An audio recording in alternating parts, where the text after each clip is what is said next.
wonder what you'll find with an open mind.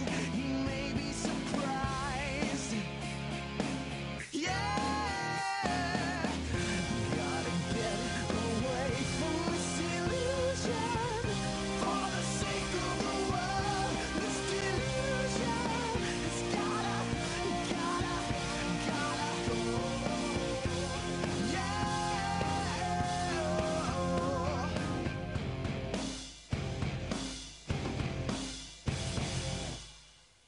Hi, and welcome to the Atheist Experience. I'm your host, Tracy Harris, and with me today is my co-host, Martin Wagner.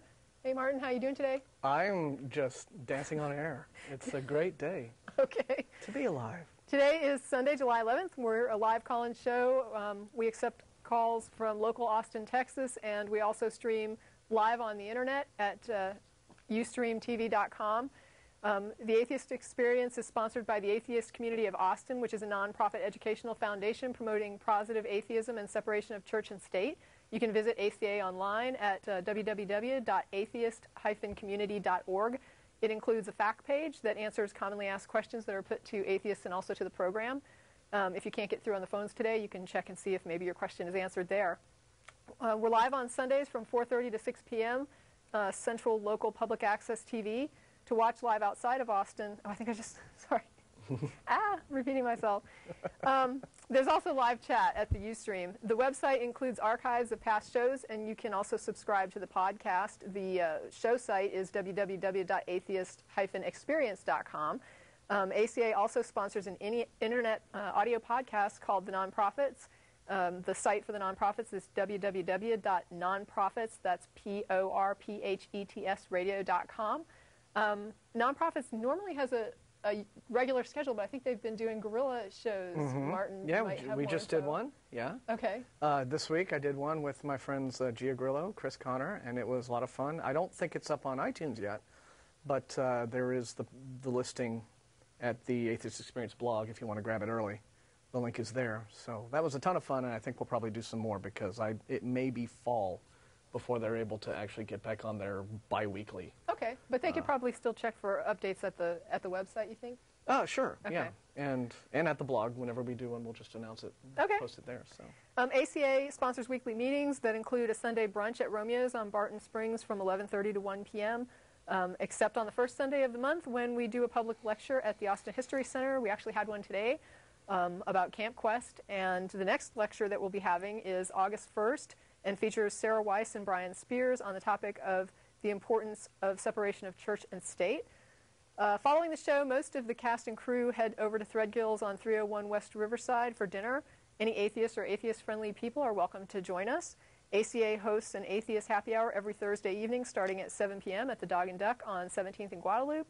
If you would like to contact us via email, you can. You can send questions or feedback to tv@atheist-community.org. Callers who disagree or are given top priority on the program, if you're calling just to say thanks, then email is probably the best option for you. Finally, be sure to check out the unofficial show blog at atheistexperience.blogspot.com and the Counter-Apologetics wiki at ironchariots.org. So today we have Martin Wagner. We do. That's it. How you doing? Good. I'm doing good too. It's been a good week. Interesting week. Okay, good. Busy week. Yeah. And here we are. We've been off the air for like the last couple of Sundays, haven't we? Yeah. Not really had shows, so we're sort of, I guess, getting back into it. We are. It's been a bit of a goofy day in the studio today, and I really hope we carry that energy over into the program itself. Sure. Because I'm hoping to have a really good time today and get some good calls in. Yeah, and I think today is going to be a heavy caller program, at least I hope it will be. And if not, and I'm hoping we've had a little bit of technical challenge. Some of our top tech people are absent for today's show, and I had brought in some Symphony of Science videos that I was hoping that we could air if things get a little bit slow. But if you haven't seen it, Symphony of Science, you might Google that. It's a really good website that features music videos that support science and promote science information. Well, hopefully we get those going, control room. Is it? Yeah, they're smart guys in there. They can figure out how to if there's a problem or if we can press buttons and twiddle knobs and make stuff happen. So, anyway. Otherwise, I think we're just going to, this is just going to be, we're very loose, as you can tell today. We just didn't really prepare a thing because it's that kind of day. So we're just going to make this, I think, throw open the phone lines as soon as we can, get some calls in, talk to some folks, just answer questions, and let you voice your opinions, and we'll exchange opinions and argue and just... Yeah. And it actually does look like the phones are loading. Hijinks and shenanigans, but so we'll wait. Don't have information from the studio yet. It looks like we've got one coming in just now. Okay. So that would be on line 2. We've got... Luca, yeah. looks like. Okay, and that's from... Is there a location? Well, maybe not. We'll just find out. Luca, are you there? Yeah, I'm here. Can you hear me? Yeah. Oh, you're in New York. Yeah, I called and talked to you guys maybe a month or two ago. Okay. So, being that I'm an atheist myself, I've called, actually, I talked to you guys, I talked to Matt, and always we basically agree. So I try to think of something that we might disagree on, maybe. Okay. So I think the premise you'll agree with, and it is that basically religious people are not stupid, they're not crazy, at least not more so than everybody else. Sure. They'll be able to follow any rational argument. If you try to persuade them that Zeus does not exist or that Bigfoot does not exist, they'll be perfectly capable of following you and agreeing with you and whatnot. It's just that there's an element of very compartmentalized irrationality to them, so that the specific belief about the talking snake or about the 72 virgins or whatever, they simply do not accept a rational case for that. Correct. Okay, so that's the part I think, I knew you would agree on, but my next step, you may agree or may not, is that that same compartmentalized irrationality, I think is present in everybody, not just in religious people. Let me give you a couple of examples. People that smoke cigarettes.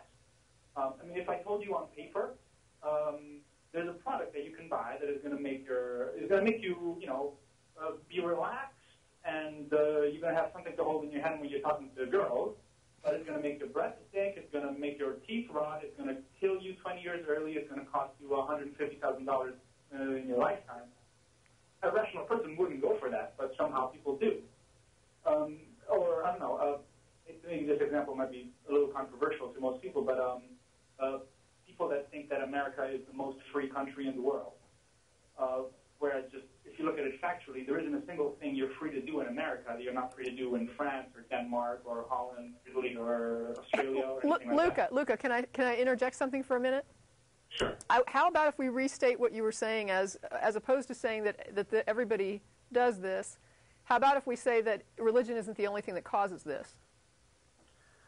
Well, I would say that religion is not a cause.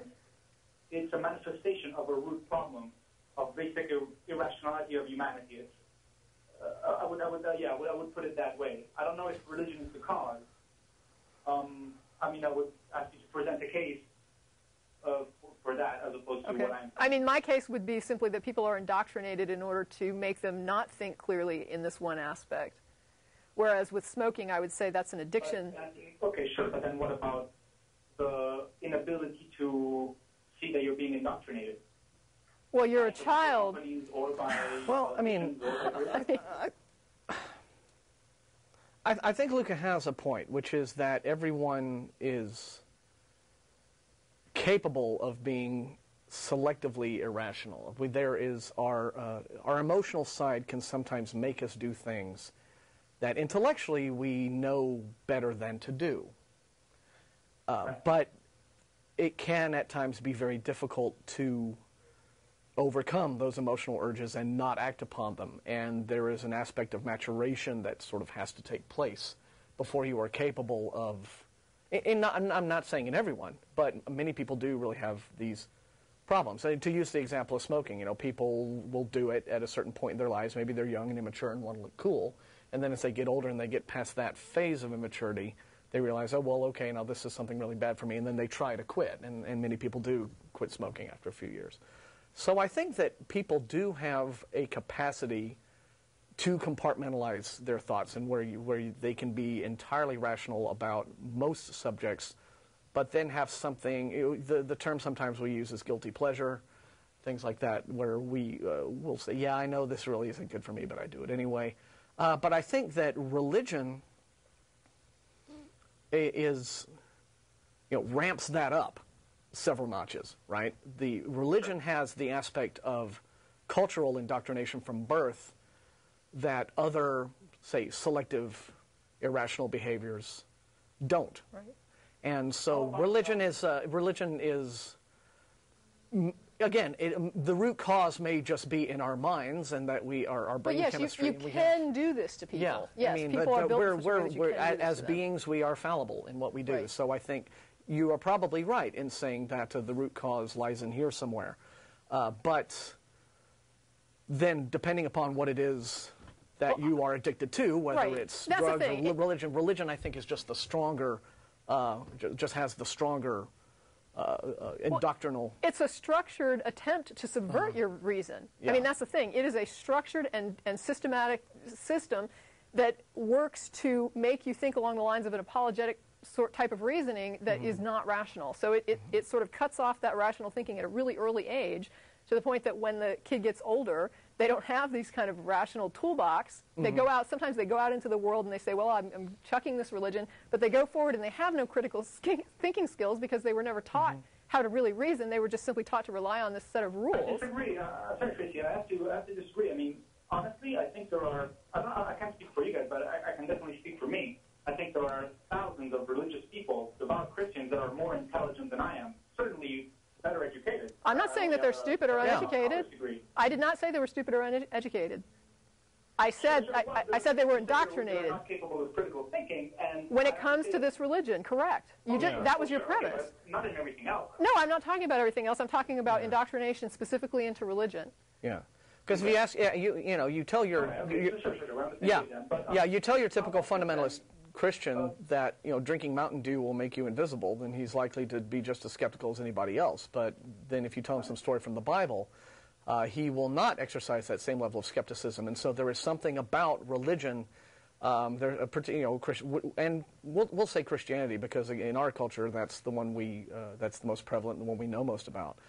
There is something about these beliefs that speak to emotional needs, and then as Tracy pointed out, where religion is concerned, there is this institutionalized culture that is designed from a very, very young age to encourage you not to think skeptically and critically about this particular thing, about God, about Jesus, whereas about many other things, say buying a used car, right? These same people will be perfectly sensible in other areas of their lives where you would need basic skepticism to get by. This one thing, there is a concerted effort to subvert that skepticism. That's the point Tracy was trying to make.